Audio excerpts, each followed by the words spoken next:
my reaction is to, first of all, to congratulate Mr. Trudeau on his tremendous victory, and I do that as a Canadian. My second reaction is the sadness I feel for the Conservatives who did a lot of good work for Canada, particularly in the national security and the economic areas, and were defeated this evening. That is, I think, a loss for Canada, but the democratic process moves on, and we've seen it in full action tonight.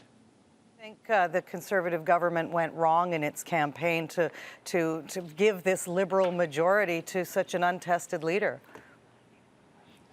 Well, you know, Lisa, social media and 24-hour television news have abbreviated the lives of all leaders, including prime ministers.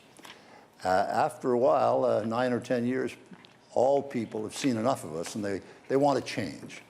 And when that slogan, "It's time for a change," strikes, it is the most lethal instrument in politics. And when it finds resonance with the population, you see tremendous convulsive change, as you did tonight. But you know, I ran, I guess, and was successful because I wasn't Pierre Trudeau, and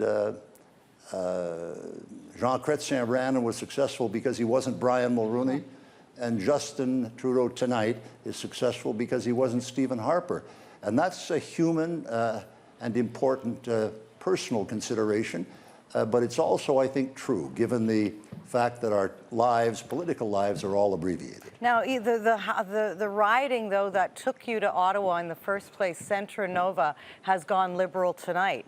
I mean, we've seen this wave, and we've, across Atlantic Canada, and we've been debating whether or not it's bad for democracy to see this kind of a sweep that doesn't allow any opposition in that region. Your thoughts on that? Well, it can't be bad for democracy because I did it myself in 1984. We know how that ended up. You're right. And then we did it again. So you know, that's what happens in political life. Joe Smallwood in Newfoundland and Labrador, Premier Smallwood always used to say, "The tide goes in and the tide comes out," and that's what happens in politics.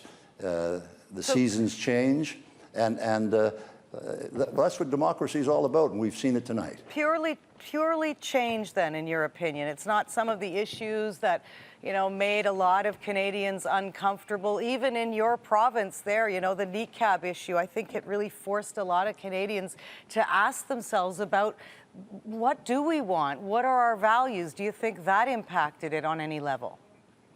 I think it did, and I think also nationally, in politics, there's the reality and there's perception.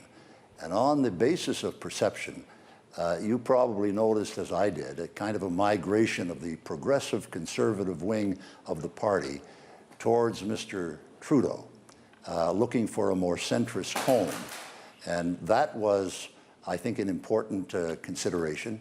But you know, you can't please everybody, and Mr. Harper was unable to do that, like we all were unable to please everyone, and he did what he thought was right. And I just wonder what you think. I mean, obviously, at a moment like this, is he thinking, I'm going to step down tonight, or put me in the mind of a leader of not this many years as Prime Minister? And what's going through his head right now?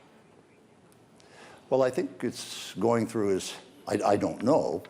And fortunately, I've never been in this position of losing an election. But Mr. Harper has won 3, and he's entitled to be treated with respect by the party and by the country, and I think that's what will happen. He'll take his time to decide what he wants to do and what he should do. And obviously, any doubt he's ever had about any major issue has been resolved in favor of Canada, and that's, I'm sure, what he will do in the future. Now, you were one of the people, the highest profile people, who quite early on gave such a genuine endorsement of Justin Trudeau. You sort of didn't jump on that bandwagon of, you know, oh, we should be worried about this person. Why was that? Well, I just felt, and I said, that to the Conservatives, look, be careful. Don't underestimate Justin Trudeau. He's a man of significance, and he's been elected 3 times. He's flawlessly bilingual, and he's got some ideas for the future of the country. He and his wife are a very attractive couple with an attractive family. What's wrong with this picture? The answer is nothing. So my cautionary words to the Conservative Party was, don't treat him with scorn or derision, and don't underestimate him. Because what happens then is they come back to bite you. And I think that in some quarters he was underestimated, and he got a real big bite tonight, and that's what happened. And you were right around the exact same age when you first became Prime Minister. So give us some insight here, and if he's watching, him some insight on the big test and the challenge for this young man who's now has a majority government in Canada. Well, he's assumed, as his dad did, and I did, and others, obviously, who've held the job, enormous responsibility, particularly with a majority government, because given that instrument, he will set the agenda for the nation on a daily basis. And as long as he understands that his day of reckoning is coming somewhere down the line, 5 or 10 years from now, and as it comes for all of us, I think that if he governs from that centrist position that he has articulated, and realizing that Canada is always a nation of tolerance and respect for minorities and concern for taxpayers, I think that he'll do well, and I wish him well. And I just want one final question. You know, as the next few days unfold, we will see what happens in the Conservative Party. But in your opinion, what kind of leader or philosophy do you think the party needs as it moves forward? May I say, Lisa, I'm not available. Oh, you anticipated my next question. Just in case there was a draft. I just want, you know, on the record. When I see your panel, the people with you up there, I mean, I realize how far back in time we've gone together and how many elections we've done together. That's right. Lauren Party, Nystrom here was 1968 when you were first elected. Yeah, I was in the House with Lauren, and I felt I was in the House with Bob Fife. No, Bob is just a newcomer. And we've got Lloyd sitting here as well. I don't know if you can see that now. Hi, Mr. Mulroney. Hi, Lloyd. Well, listen, it doesn't sound like election night until I hear your voice. I guess. Hey, I'm trying. Cut me some slack. She's doing really well, though. I think. Lisa's superb. Lisa, you're a child in this. Great. Lloyd and I are to all the old-timers. 51-year-old women out there, we've just heard it. We're still children. Listen, No, great.